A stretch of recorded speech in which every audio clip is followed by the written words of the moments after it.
could see the screen here. Brilliant. I want you to consider this baby. This is John on his first day of life. Now, we did not know that John was going to be born with Downs syndrome. Here is how we found out. The covering obstetrician came in and looked at my wife and myself and said, "I'm so sorry. I have bad news for you. It appears that your son may have a slight case of Down syndrome."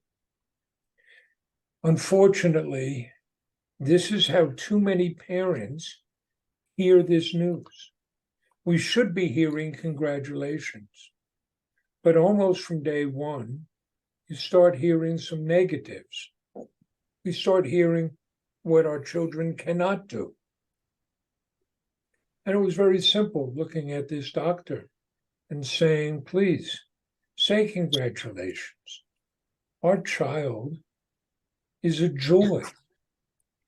And something that we heard, and maybe some of you heard, were people, and we know they meant well, but they said, God only gives a burden to those people he knows can handle the burden. Well, it's a very odd view of the cosmos. It's as if God is floating around and looking down and saying, those people over there, they seem to be doing well. Let's see if they can handle this. But in fact, we know our children help us. John has made us better people. But here's some of the challenges that John faced. And you were familiar with this because of your children with Down syndrome, right? We get Down syndrome by having a little bit extra. All of us humans are born with 23 pairs of chromosomes. People with Down syndrome are born with that little extra 21st chromosome. And it brings with it shared traits, intellectual development challenges, low muscle tone. If you look at our hands, we'll have 3 creases across the palm of our hands. People with Down syndrome only have 2. Who cares? But it can also bring some significant medical challenges. John, like about 10% of people with Down syndrome, was born with an incomplete intestine. On day 3 of his life, he needed intestinal bypass surgery. We did not know if he could survive that operation. We brought a Catholic priest into the hospital to baptize him. And John, like about 50% of people with Down syndrome, was born with a significant heart defect. He had 2 holes in his heart. And that little baby, his heart couldn't keep up. He couldn't grow. And before he was 3 months old, John was in full congestive heart failure. And I held my son in my arms, and he was literally turning blue. He needed open heart surgery. Again, we did not know if he could survive that operation, but he couldn't live without it. He did survive. And as John began to grow, John could not talk. He learned sign language to communicate and used a device to help him communicate. So I ask you, what chance did this baby have in our world? What could happen with this child? And the answer is, he could grow up to change the world. John has co-founded a company called John's Crazy Socks, which, as Tord mentioned, is now the world's largest sock store. And this is John testifying for the 2nd time before the United States Congress. And John has spoken twice at the United Nations and been named Entrepreneur of the Year. If there's nothing else we leave you with today, let it be this. Look at the possibilities. Look at the possibilities in each of us. And look at the possibilities in everybody we meet. Look at the possibilities. So now I'm going to stop sharing for a moment. And John, let's bring you out here. Oh, got to turn my... Oh, I got to shut that down. I'm sorry there. There we go. John, you want to introduce us? Yes, Dad. My name is John. This is my partner, my dad's Mark. We are John Cricket Socks. And what's our mission, pal? Our mission is spread happiness. Spreading happiness. We're going to try to spread a little happiness into Norway and Sweden today. We appreciate you inviting us to speak. We were trying to learn some Swedish, but we're not there yet. So we appreciate your willingness to let us speak in English. But let me introduce John to you so you fully understand who he is. Right. You're an entrepreneur? Yes, I am. You're now a sock tycoon. Yes, I am. You're a public speaker. Yes, I am. I'm speaking now. You're speaking now. And we appreciate you having us here in this forum. You donate a lot of money, so that makes you a philanthropist. Yes, I slapped Marine. You have been a participant in the Special Olympics for 22 years. That makes you an athlete. Yes, I am. You're a dancer. You're a good friend. I am good friend. You're a good brother. I am good brother. Now, you don't have a girlfriend anymore, but you're very smooth. Recording is recording. I'm very smooth. I'm 27. I'm second in a eligible. You're 27. You're single and you're eligible. Okay. But I want you to notice something. John is all of these things, and he has Down syndrome. The Down syndrome does not define him.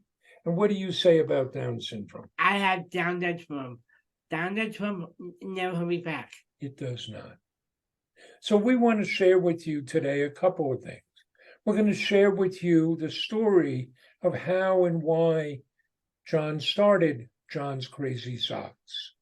And we want to talk a little bit about the business, but really hone in on the way we've been able to create a unified workplace where people with differing abilities work side by side, neurotypicals, and how that benefits everybody. So I'm going to come back and share some slides again.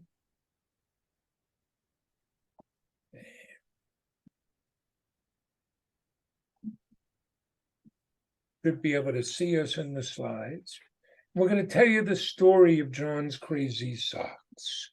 So we have to go back to the fall of 2016. And our story starts in a small log cabin in the woods. Mark, your slides doesn't show. The slides are not showing? No, not yet. Yeah. Oh, let's see what's going on. I probably didn't share. Let's try again. There we go. Yeah, you forgot sharing, guy. Okay. There you go. There we go. And there we are now. You see us now? Perfect. All right. And we missed the joke. I'll start it again. Yeah, I'll serve again. All right. So our story starts in a small log cabin in the woods. No.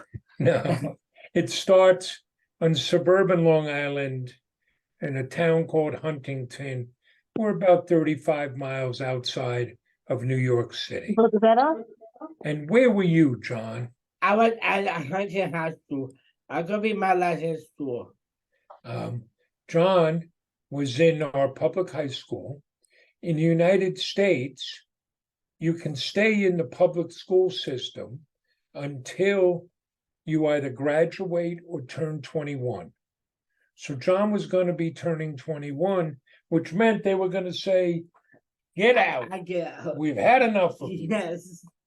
So John was like everybody else, trying to figure out what would he do next with his life? What would he do after school? And what were you looking at? I'm like a job program in school. I can't find a career that I like. He couldn't find anything he liked. I do not know the statistics in Norway and Sweden, but I know what they are in the United States and in many other countries. Only 1 in 5 people with a disability are employed. There just aren't enough opportunities for people like John, for people with different abilities. But John here, John is a natural entrepreneur. Yes, I am. If you didn't see a job you wanted, what'd you say? I want to create one. I want to make one. He'd make a job. I did. I told my dad I want to go business with him. And nice fellas have been together. Now, this is very cool. Yes. I'm a lucky man. Yes, you are. Yes. I have 3 sons, and this is one I can work with. Yes, I am. So John says, let's go into business together. So, okay, we'll do that. But what type of business? What are we going to do? And John has a lot of ideas. I do. I have smoke in my ears. The smoke comes out your ears, huh? But not all of them are good ideas. What was one of your ideas for a business? Well, they made a food truck. I got idea from the movie called Chef and John Favreau. The movie about a father and son buying a food truck.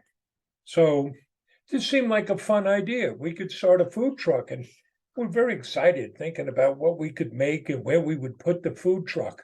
But we ran into a problem. We can't cook. Yeah, we can't cook. So it wasn't going to be a food truck. But then, right before the U.S. Thanksgiving holiday in November, John had his eureka moment. I have brilliant ideas. What was it? I want to sell crazy socks. White socks is fun, it's colorful, it's creative. It's always let me be me. John had worn crazy socks his whole life. We used to drive around looking for them. So we figured this. If John loved them that much, surely other people would too, and we could find our tribe. So we decided to go ahead and set up this business. Now, we went the lean startup route. We didn't prepare a detailed business plan. We said, let's get something up and running, and customers will let us know if it's a good idea. So, John, you already had the name. Yes, I got a name. I told a website come idea. You had the idea to sell online. So we built a website. We got a little bit of inventory. We were bootstrapping, right? We didn't have extra money, so we had to make do with everything we had. So the only marketing we did was to set up a Facebook page, and I would take out my cell phone, and we made videos. And who do you think was in those videos? I am. I talk about socks. Sock, more sock. And we noticed something. People started sharing those videos. And what day did we open? We opened I think December 9th, 2016 on a Friday. And we didn't know what to I expect. didn't expect, yes. But that first day, we got what felt like a flood of orders. And most of them were local. They came from our town, which made sense because John was in the high school and it's where we lived. Right. We had temporary office space. So we decided that we would do home deliveries. We got red boxes. You can see them in the picture there. We put the socks in the box and we looked at it and said, it needs something else. So what else did you put in it? I put a sticky note I wrote and penalized. I put a candy of all the bags for the kids. John, a handwritten thank you note, and we got little pieces of chocolate and filled up the boxes and then loaded up the car and we drove around and you knocked on doors delivering socks. Yes, I did. And how'd the customers respond? Customers loved it. I take a picture with me and a sock as a customer and share it on social media. would I get a spread? And people taking these photos, posting them on social media. We had customers ordering again just to get John to come back to their door. Yes. There were, whole families waiting to take photographs. And there were some funny times. It was Yeah. just the two of us. So there were some nights, it was after 10 o'clock at night. And John is knocking on the door saying, just John with your socks. I don't know how that would go over in Stockholm, but people were a little surprised at 10 o'clock at night. So at the end of that month, really 2 weeks, we had shipped 452 orders, and we knew we had something. We knew we had an idea that we could grow. We didn't know how big, we didn't know how fast, but you learn by doing. So we learned things. One, Why people want to buy socks? Two, people want to buy socks for me. people related to John. They liked the personal touch of the thank you note and the candy. They liked the fact we had already pledged 5% of our earnings to the Special Olympics. And something surprised us. We got a very emotional response from many people because they saw a young man with Down syndrome starting his own business. And we also learned that this young man, This is old man. and this old man, we could sell socks. So that's how we got started. It was really born out of necessity. In December, we will celebrate our 7th anniversary. And we've been very fortunate to be able to grow this business. So how many different socks do we have today? We have 4,000 different kinds of socks and sources. We have more socks than anybody else. We have now shipped over 435,000 packages to 88 different countries, including Sweden and Norway. We've been able to create 34 jobs. 22 of those are held by people with different abilities. And we've raised over $650,000 US for our charity partners. And as John likes to say, I should get started. just getting started. So we want to share a little video which will give you a sense of what it is we're able to do here. My name is John. This is my partner, my dad's Mark. We are John Take a Sock. And what's our mission? I want me to ready. Oh, sorry. How many different socks do you have? We have over 3,000 different kinds of socks. You know what that means? John here is the owner of the world's largest sock store. That's right. And we have built our organization on 5 pillars. One, if it and hope. 2, give it cash. 3, fun, water. You can love. 4, to make it fun. 5, make this a great place. Are you spreading happiness? Yeah. A place where people are valued and respected and can do their best work. Making it personal, what goes in every package? I'm thinking it for me and candy. And every packing slip has a picture and the name of the person who packed that in. Fun products you can love. We have to be a great e-commerce business. What we've created brings the power of business and social mission together. Pretty good. I put it on something. Giving back is baked into everything we do. We started by pledging 5% of our earnings to the Special Olympics. John here has now donated over $450,000 to our charity partners and over $100,000 to the Special Olympics. I just get tired. Just getting started. Are you being aware?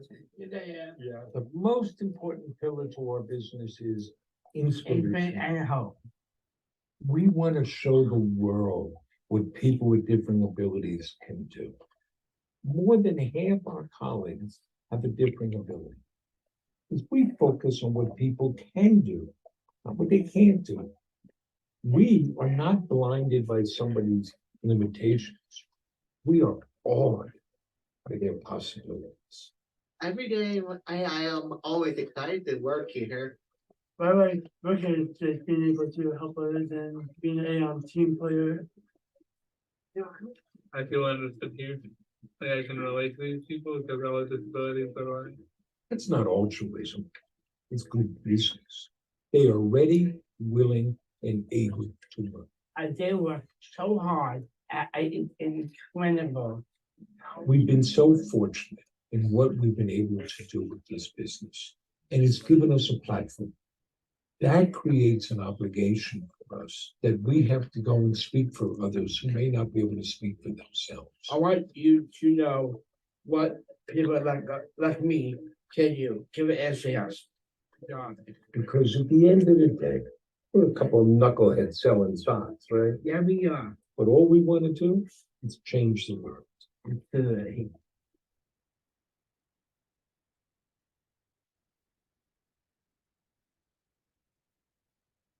Okay. Well, you heard in that video and also earlier, what's our mission? Spread happiness. And what do you say are the keys to It's happiness? gratitude and do for others. Gratitude and do for others. The more we can do for others, the better off we are. And we spoke in there of our 5 pillars: inspiration, It's hope, meant to help, give it back, find products you can love, make it personal, and make it perfect to us. right? If we want to spread happiness, we have to start at home. This has to be a place where people are valued and respected and want to work. And we're always looking to create personal relations with our customers, to not just chase transactions. But I want to share about 2 of those pillars. One is the idea of giving back. We don't think it's ever enough to just sell stuff. We think you have to be engaged in the community and giving back. So we started by pledging 5% of our earnings to the Special Olympics. And why the Special Olympics? I am a Special Olympic athlete. Yes, you are. Without the Special Olympics, there'd be no John's Crazy Socks. And we've gone on to create products that celebrate causes, raise awareness for those causes, and raise money for those causes. So what was the first awareness sock we created? Down income awareness sock. And who designed that? I did. John did. And that raises money for the National Down Syndrome Society. We have a line of Down syndrome products and autism-themed products that raise money for the Autism Society of America. We're working with Down Syndrome International. We ran a contest to design what will be the official Down syndrome sock for World Down Syndrome Day. We sponsor an Autism Can Do scholarship. All told, so far, we've raised $650,000 for our charity partners. And that's part of the experience of buying from us, is our customers know that they're giving back. But the most important pillar, It's spirit and hope. we want to show the world what people with differing abilities can do. So we saw with John. Yes. You have Down syndrome. Yes, I am. We don't hide John in the back. No, You're right up front. I can be in the front. I'm gonna say the company. John, you're the face of the business, right? Yes. And then it's hiring. So more than half of our colleagues have a different ability. Then we share that with the world to our social media platforms, Facebook and Instagram, and what you have now 65,000 followers on TikTok. Yes. I'd say this may be an American thing, but no broccoli, nothing that your mother says, sit down and eat this. This is good for you. It's got to be entertaining. It's got to be fun. It's got to show people as they are. We host tours of our operations. We've had more than 2,000 visitors come through. We host work groups from schools and social service agencies. So we had a group in here today, just giving them a taste of what work is like. We've had over 1,000 people come through that work program. We take on speaking engagements to kind of spread the word. Well, that's why we're so grateful that you invited us to speak with you. We've traveled across Canada, United States, Mexico to speak at conferences and corporate events, and spoken virtually around the world.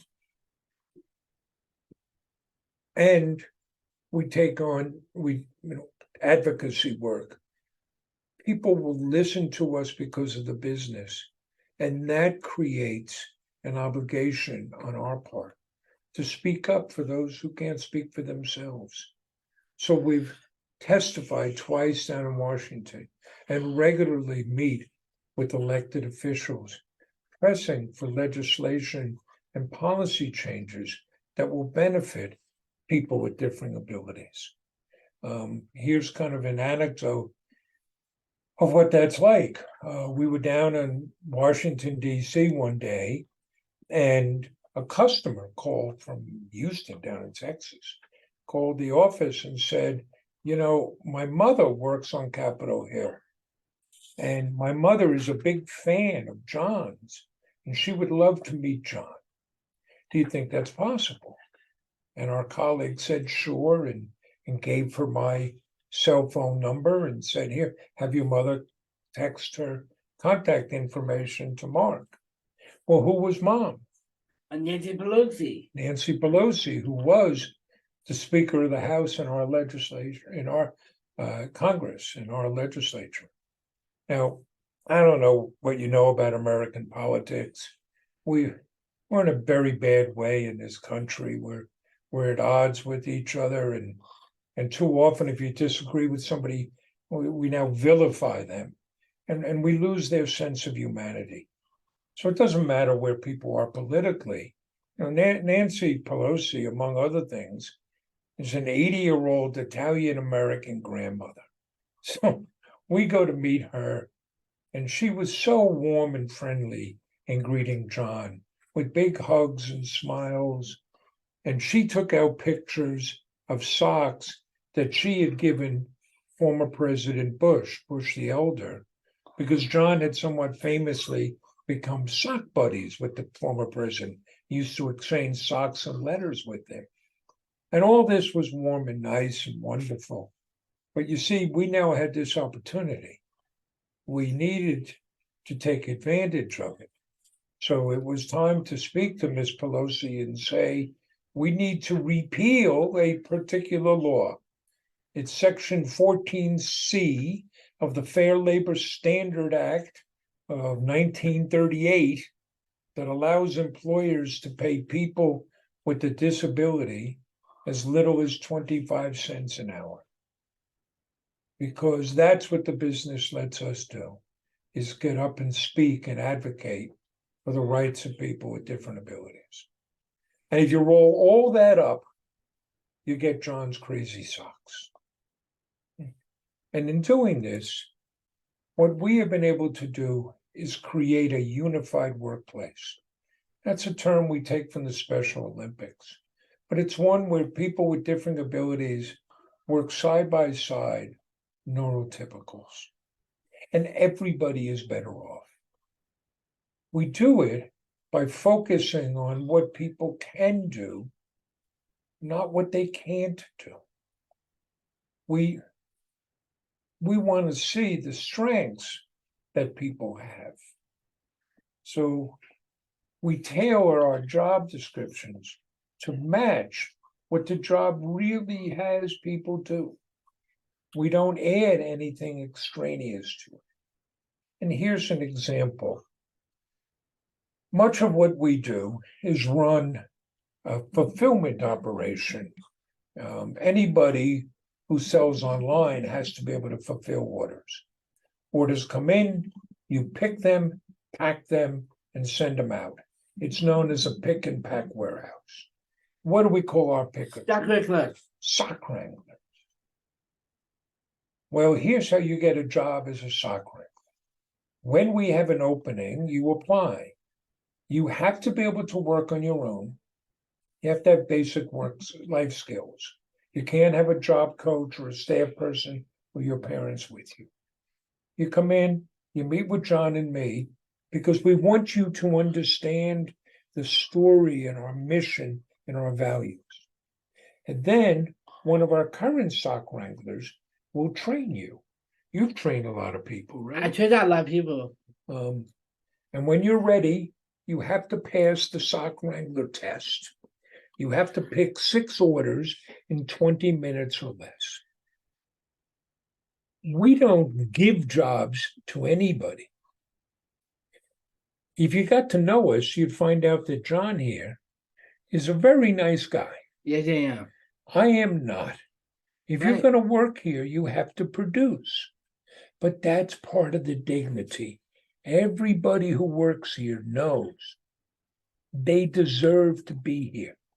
They've earned that job. And let me show you a little video from, I'm going backwards here, from one of our sock wranglers.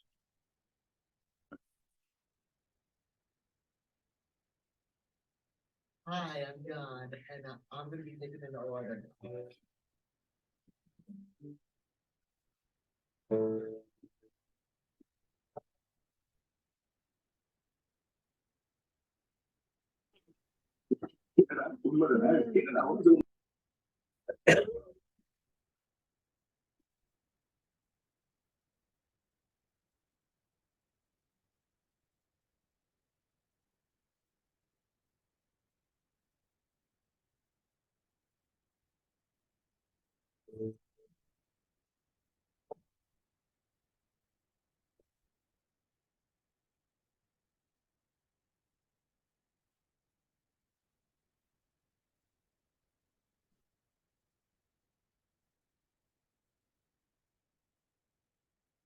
Thank you guys for watching. Thank you.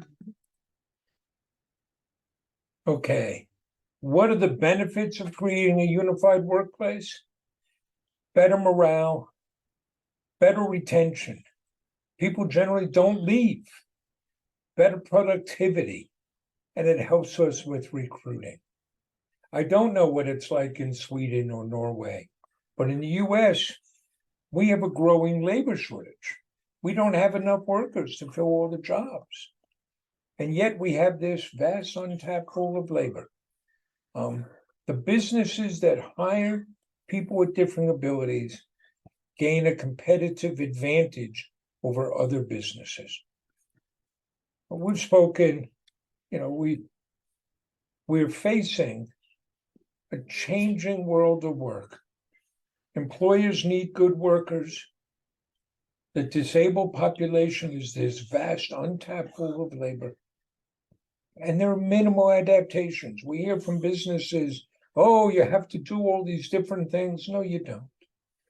We have a study here in the US that found 56% of people with a disability needed no adaptation.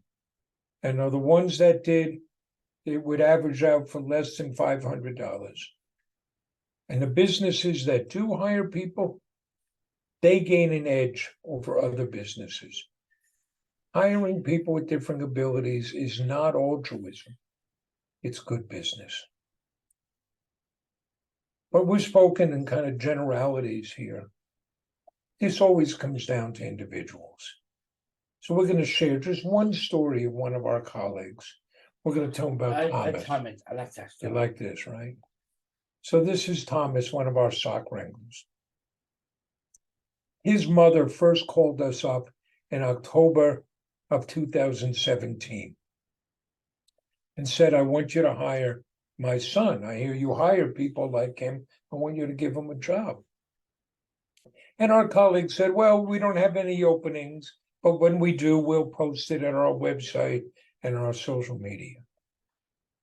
Well, she called every day because she's a mom. And I spoke to her and I said, tell me about Thomas. She said, Thomas is a young man in his early 20s. He has autism and he's in a bad way. He's very depressed. We have trouble getting him to come out of his room. He doesn't want to shower or shave. He won't join any programs. And he hasn't spoken to his father in over 6 months. Well, sounds like a wonderful employee. And when we had an opening, we said, bring Thomas out. And he passed that sock wrangler test as if he was put on this earth to be a sock wrangler. Today, Thomas is showered and shaved at 6:30 in the morning, waiting for his father to drive him to work. And a young man who wouldn't look at you, wouldn't talk to you, goes around the whole building wishing everybody a good morning. And I want to be really clear. We did nothing. We have no government support. We have no special programs, no special training. All we did was give Thomas the opportunity to earn a job, and it becomes transformative. So, where does this lead us? A better world awaits. John is 27, and the world is better today than it was 27 years ago. And we're moving from simple awareness to acceptance. And we want to get to the point where the achievements of people with different abilities are less remarkable. If tonight, when our talk is done, you were to go out to a coffee shop and you saw somebody there working with Downs syndrome, you're going to say something about it. You're going to remark about it. That makes it remarkable.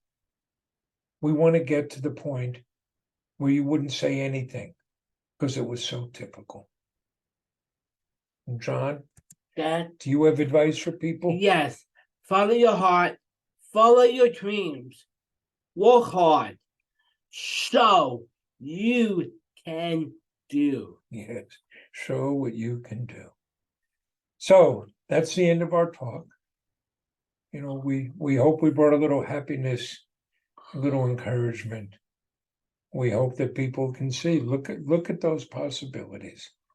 Look at what's possible out there. I'm going to stop sharing the screen. I have to shut this down and then turn this on. He says, okay. And Tord would be glad to answer any questions people may have. But thank you for listening to us. Yes, thank you.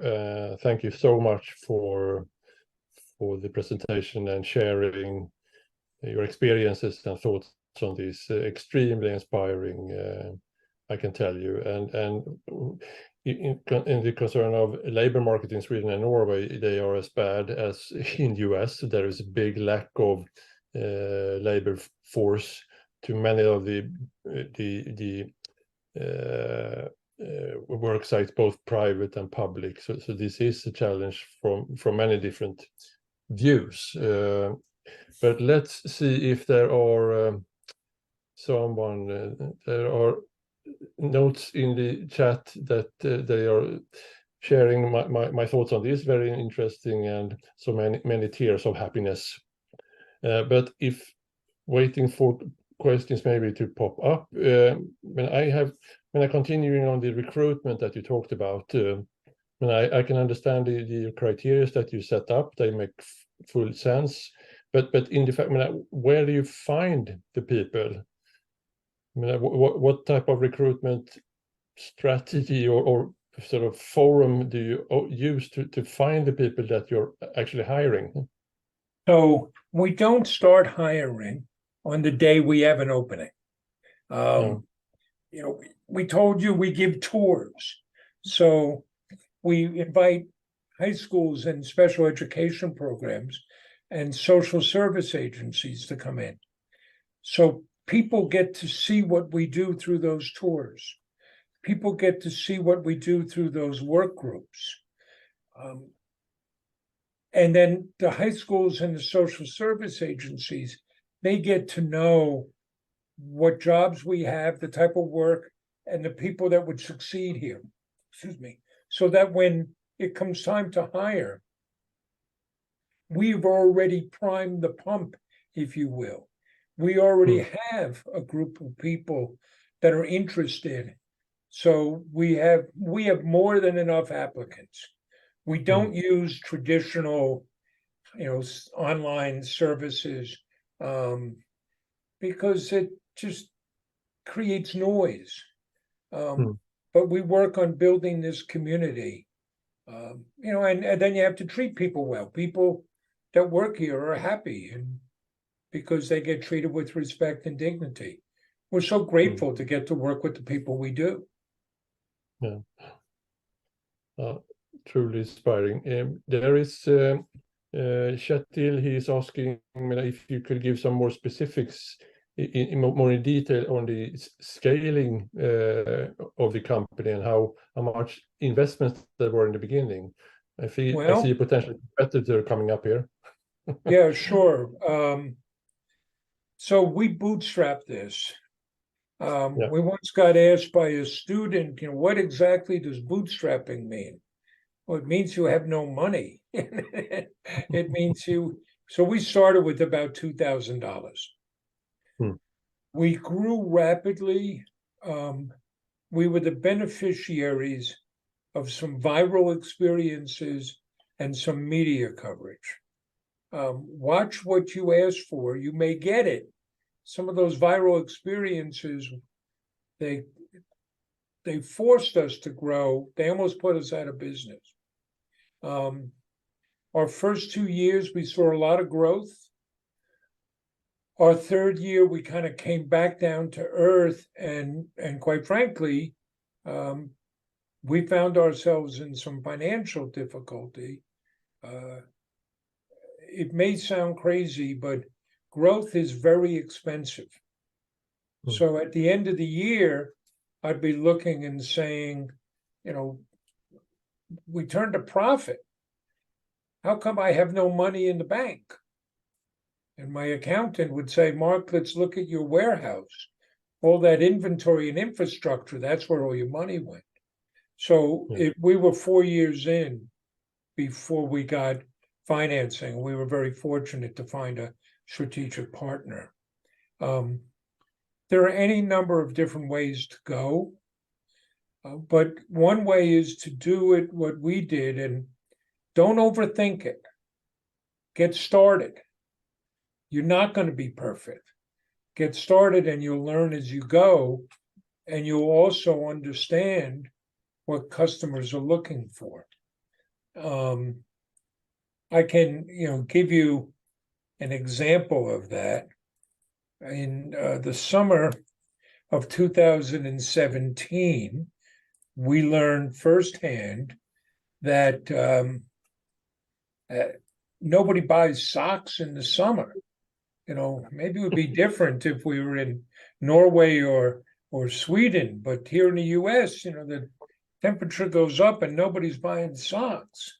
So one of the ways we dealt with that, we created a Sock of the Month Club, a monthly subscription, very common in online services. And we got that up and running, and within 2 weeks, we had our Sock of the Month Club. About 3 months later, one of our suppliers, who's also a competitor because they sell directly to consumers, started a Sock of the Month Club. And I asked them about it. And they told me they had been working on it for 2 years. 2 years. I said, what were you doing? I said, well, we had a lot of committee meetings and we had a lot of decisions to make. Well, we were 3 months into it. We had real customers, real revenue, and we were on our third iteration because we had learned things you only learn by doing. So, I could sum that up in an expression: ready, fire, aim. Don't overthink things. I'm not suggesting you do things in a chaotic way, but go forward. I'm an old man. I know lots of people who had ideas for businesses and they never did anything with it. Get up and try something. Go up and test it. And continuing that note, we have a couple of questions around on how you foresee the future. What are the goals and dreams that you still have? John, what's your idea of? How can you explore this and maybe try something outside the world of socks? Or what are what's on your mind? You had a lot of ideas. Well, we want to create more jobs, right? Yes. We want to reach more people. Right now, we sell directly to consumers through our website. We sell to other businesses, mainly making custom socks. We do that for big companies like Microsoft and Google and IBM, but also for weddings and bar mitzvahs and sweet 16 parties and the local attorney or local accountant. And we've just started selling into the wholesale channel so that retail stores can carry us. We're going to expand the products that we offer. But we're, as John says, we're just getting started. We feel pressure all the time to grow so we can create more jobs. John and I are taking on more speaking engagements, and we are working to develop a movie that will highlight other entrepreneurs who have different abilities and what they've been doing. That's great. It's well, I don't see, know if you follow what's going on in the chat channel, but you probably see that there is a lot of inspiring notes on your behalf. So it's been really nice. Still, you touched on some of the things, but I guess there are. You mentioned the financial problems maybe in the beginning, but what are the obstacles or maybe the hurdles that you have experienced that you need to sort of consider and deal with during this type of sort of entrepreneurial trip? I don't know how many people in the audience own a business. It's never a question of will things go wrong. It's only a question of when will they go wrong. Yeah, sure. And some are small or inconsequential and some are bigger. Here's a humorous one. We told you that we put candy in every package. Yeah. Well, we started by putting pieces of chocolate in every package. Hershey's Kisses, until we got the email from the woman in Florida saying you may not want to send chocolate to the South in the summertime because it was melting. So you learn by doing in that way. The hard way, right? Yeah. And there are always going to be challenges. If you stop to think about all of the things you have to do to run a small business, you'll never get started. It'll be overwhelming. We've been very fortunate being able to attract a good team of people around us to make everything work. Well, fantastic. I don't see anything more popping up in the chat. To wrap it up, you already, of course, touched on many things and strong recommendations. But what are the one or two sort of major things that you want to send or give to the audience before we sort of close the session? It is where we started, and let's look at the possibilities. It's something I'm sure you've recognized. John has made me a better person. He's made my wife a better person. His brother's a better person. We worry so much about our children, particularly if our child has Downs syndrome.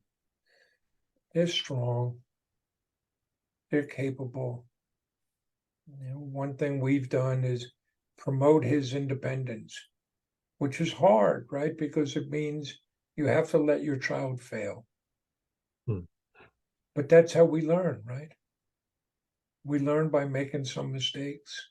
We have to let our children make those mistakes and understand you're not alone.